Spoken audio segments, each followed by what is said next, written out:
നമസ്കാരം, welcome back to my channel. It's me Viji. ഇന്നത്തെ episode ഒരു പുതിയൊരു സാരി ഡ്രേപ്പിംഗ് ആണ്.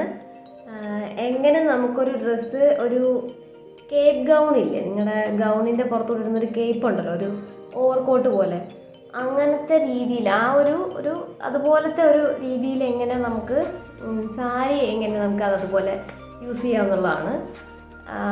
അത് നമുക്ക് ആ രീതിയിൽ എങ്ങനെ ഉടുക്കാം എന്നുള്ളത് നമുക്ക് നോക്കാം. വളരെ സിമ്പിളാണ്, എല്ലാവർക്കും പറ്റുന്നൊരു കാര്യമാണ്. ഇതിപ്പോൾ ഞാനൊന്ന് ട്രൈ ചെയ്തപ്പോൾ മനസ്സിലായത് ഇറ്റ്സ് വെരി സിമ്പിൾ.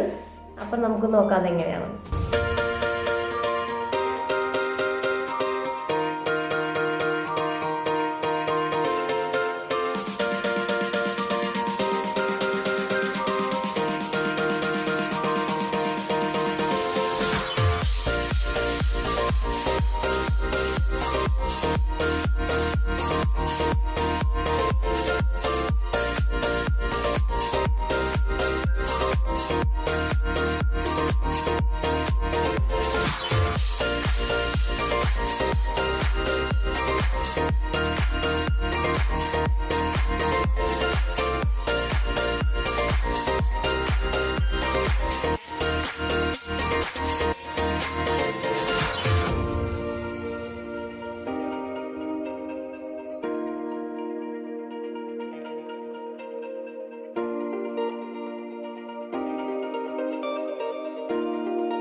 ഒക്കെ കണ്ടിട്ട് നന്നായിട്ടില്ലേ? എനിക്കും ഇഷ്ടപ്പെട്ടു കേട്ടോ. സംഭവം നമുക്കിത് ശ്രമിക്കാവുന്നതാണ്, വലിയ പ്രശ്നമൊന്നുമില്ല. നമുക്കിത് അഡ്ജസ്റ്റ് ആകുമ്പോൾ നമ്മുടെ ആ ബാക്ക് പീസ് ഇങ്ങനെ വെക്കുമ്പോഴത്തേക്ക് ശരിക്കും ഒരു ഗൗൺ പീസ് ഉണ്ടായ പോലെ തന്നെയുണ്ട്. പിന്നെ ആകെ ഒരു കാര്യം ശ്രദ്ധിക്കേണ്ടതെന്ന് വെച്ചാൽ നിങ്ങൾ യൂസ് ചെയ്യുന്ന സാരിയുടെ രണ്ടറ്റം, അതായത് നിങ്ങളുടെ പല്ലുവിൻ്റെ അറ്റവും ഇപ്പുറത്തെ അറ്റവും നമ്മുടെ ടക്കിൻ ചെയ്യുന്ന ആ അറ്റവും സെയിം പാറ്റേൺ ആണെങ്കിൽ കുറച്ചുകൂടി നല്ലതായിരിക്കും. കാരണം അപ്പോൾ നിങ്ങൾക്ക് അപ്പുറം ഇപ്പുറം തമ്മിലൊരു ഡിഫറൻസ് തോന്നില്ല കാണുന്നവർക്ക്. അതായത് ഇപ്പം ഒരു ഷിഫോൺ സാരിയുടെ പ്രിൻറ്റഡ് ഷിഫോൺ സാരി ഉണ്ടാവുമല്ലോ, ഒരുപാട് ഡിജിറ്റൽ പ്രിൻ്റ് ആയിട്ടുള്ള ഷിഫോൺ സാരീസ് ഉണ്ടാവും. അത് രണ്ടറ്റം ഒരുപോലെ ഇരിക്കും, ഫുൾ പ്രിൻ്റ് ഒരുപോലെ ആയിരിക്കും. പല്ലു ഡിഫറെൻ്റ് ആയിട്ടും അപ്പുറത്ത് ഡിഫറെൻ്റ് ആയിട്ടെന്ന് വെച്ചാൽ ഒരു ഡിഫറൻസ് പറഞ്ഞാൽ നമുക്ക് ഇവിടുത്തെ ഒരു പോർഷൻ ഉണ്ടല്ലോ ഇവിടെ വരുന്നത്, അത് ഇവിടെ വരുന്ന പോർഷനിൽ വ്യത്യാസം മനസ്സിലാകും എന്നൊരു ചെറിയൊരു പ്രശ്നമേ ഉള്ളൂ. അതല്ലാതെ ബോർഡേഴ്സ് സെയിം ആയിട്ടും പല്ലു സെയിം ആയിട്ടും വരുന്ന സാരിയാണെങ്കിൽ കുറച്ചുകൂടി നല്ലതായിരിക്കും. അത്രേ ഉള്ളൊരു ഓപ്ഷൻ പറഞ്ഞതാണ്. അപ്പം നിങ്ങൾക്ക് കിട്ടിയില്ല എന്നാണെങ്കിൽ മാത്രം. അതല്ലെങ്കിൽ കുഴപ്പമൊന്നുമില്ല, നിങ്ങൾക്ക് ഇതുപോലെ പല്ലുവിന് വലിയ പ്രിൻ്റുണ്ടോ നിങ്ങൾക്ക് കണ്ടാൽ പെട്ടെന്ന് മനസ്സിലാവില്ല. അങ്ങനത്തെയൊക്കെ ആണെങ്കിൽ പ്രശ്നം ഉണ്ടാവില്ല, നിങ്ങൾക്ക് കറക്റ്റായിട്ട് യൂസ് ചെയ്യാം.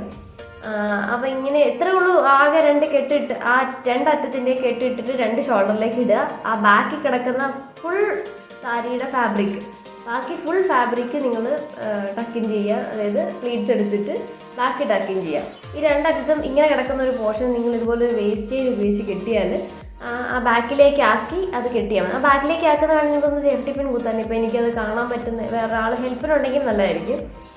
നിങ്ങൾക്കത് മടക്കിയിട്ട് നിങ്ങൾ കെട്ടിയാൽ വെരി സിമ്പിൾ, ഒരു പ്രശ്നമില്ല, അത് അവിടെ ഇരുന്നുള്ള അനങ്ങില്ല. നിങ്ങൾക്ക് ജീൻസിന് വേണമെങ്കിൽ ബെൽറ്റ് യൂസ് ചെയ്യാം കുറച്ചുകൂടി ടൈറ്റായിട്ട്. അപ്പോൾ നിങ്ങളുടെ ആ പല്ലു ബാക്കിൽ ഇരിക്കുന്നത് നമ്മൾ ഇരുന്ന് എഴുന്നേൽക്കുമ്പോൾ പോകാത്ത രീതിയിൽ ടക്കിൻ ചെയ്താൽ മതി, അപ്പോൾ പ്രശ്നമൊന്നും ഉണ്ടാവില്ല. അതല്ലെന്നുണ്ടെങ്കിൽ നിങ്ങളുടെ ബാക്കിൽ ജീൻസിൻ്റെ ബെൽറ്റ് ഇടാനുള്ള ഇതുണ്ടല്ലോ, നിങ്ങളുടെ ഹോൾഡർ ഉണ്ടല്ലോ ബെൽറ്റ് ഇടാനുള്ള, അതിൻ്റെ അകത്തൂടെ കയറ്റി പിൻ ചെയ്താൽ മതി, സേഫ്റ്റി പിൻ സാരി കൂടെ ചേർത്ത്. അപ്പോൾ അത് പോകത്തില്ല. ജീൻസ് തന്നെ വേണമെന്നില്ല, നിങ്ങൾക്ക് പാൻസ് ഇടാം, ലെഗിങ്സ് ഇടാം, പലാസോ പാൻസ് ഇടാം.